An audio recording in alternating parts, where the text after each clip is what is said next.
at one of the Home Again sites that the Banyan Project has set up. And essentially what they're doing is making homes for women that were otherwise in institutional care in mental health institutions.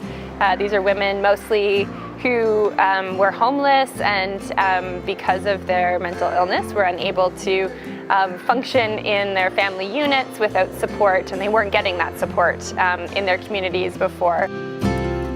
We wanted for these women to also experience a sense of recovery without necessarily clinically qualifying on any kind of indice in that sense. So we said, irrespective of their disability levels, we will offer you a home, we will offer you an on-site personal assistant who will help you in individualized ways to live the kind of lives you aspire to live. So perhaps it's just living with dignity, but perhaps it's also forming new relationships.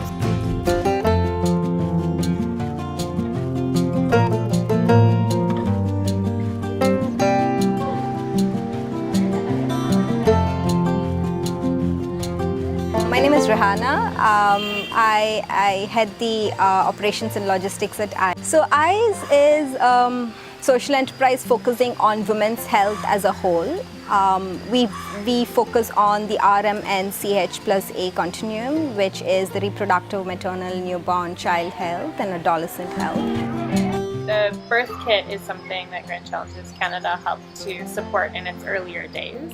Tell me a little bit about how far-reaching that birth kit is in India now, or in other parts of the world. Right, so initially we sold about a couple of hundreds, but then over the years I think we've reached over a couple of 100,000 birth kits, and this is not only in India but also in different underdeveloped and developing nations. To name a few, it would be Africa. I think Africa and India are the major countries where we supply our birth kits to right now.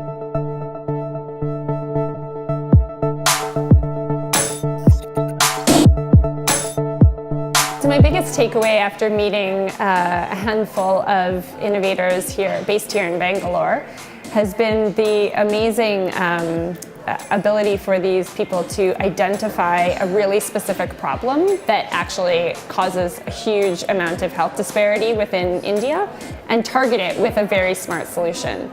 It's not to say it's all working or it's all scaling and sustainable immediately, but you can tell based on the length of time from which some of these funding grants were received and the fact that the products are still in development, still transitioning to scale, that these are things that are sticking and are on the path to having big impact. So it's a very exciting thing to feel like we can actually be helping to finance these early stage innovations, but also that there's actually a real relevance for them in the Indian context. With support of Grand Challenges Canada, our team developed this bracelet, the Bempu bracelet, which catches hypothermia and infection early in low-weight babies in the home setting and alerts the mother so that she can do kangaroo care, warm the baby well before any hypoglycemia, hypoxia, any injury or death can occur, or alerts her to seek skilled care in the event that the baby has an infection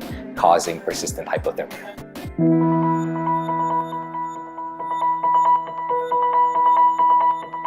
So I'm here in Gujarat today to visit one of the projects that we're funding through our global mental health portfolio. It's the Atmiyata project.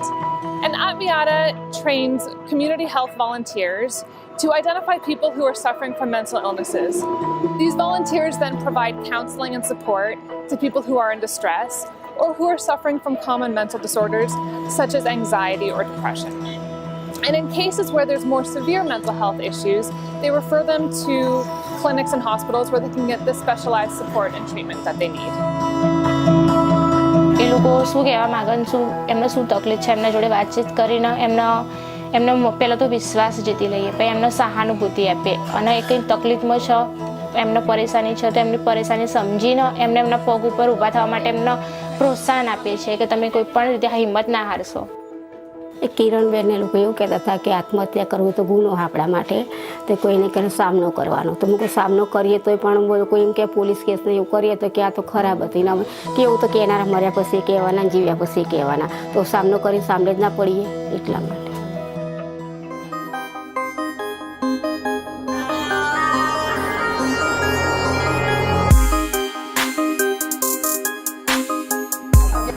Christine. We are entering our production unit in Bhor district and also in Bhor town.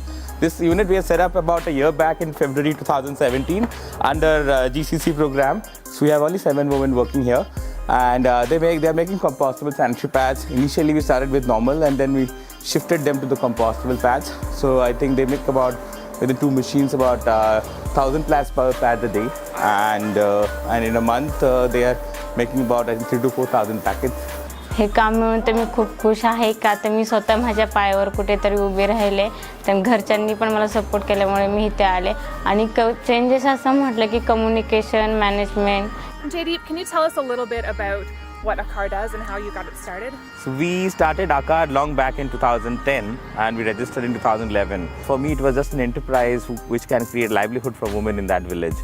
But when I started interacting with the women in the villages, I came to know the challenge part of it, and then how important it is to work in this sector, while all MNCs primarily focus on in the cities and towns, and their interest is more about those people who already have access to the products, who have enough money, but then they do not really get into this interior villages for business reason, and also they have several other factors. So I felt like there's a need to work with these village women and provide them good quality, affordable products.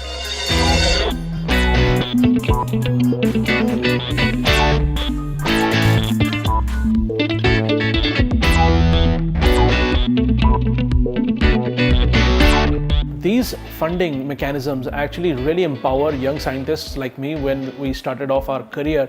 This really helped in catalyzing the research projects and innovations that we had in our mind in order to practice and implement them at the ground level and be able to actually test them in the form. This seed money basically allowed us to test our hypothesis and see whether there was any were these sustainable and validate them for further development. Things that have started 3, 4, 5 years ago that are actually still being worked on and actually showing signs of promise and signs of progress. And when you're putting in seed funding, that's exactly what you're wanting to see happen. Secondly, I think it's very interesting. We just had a big conversation, just starting to get into a conversation about the role that this group can play in gender equality, promoting gender equality, bringing up some of the factors of people being very aware of where it is balanced and where it's not balanced currently, but also recognizing some of the huge structural factors that are at play that will make it very difficult to move against this in the near term. So I'm really excited to see how Grin Challenges can help through innovators, with innovators, actually be looking at the role we can all play in promoting gender equality.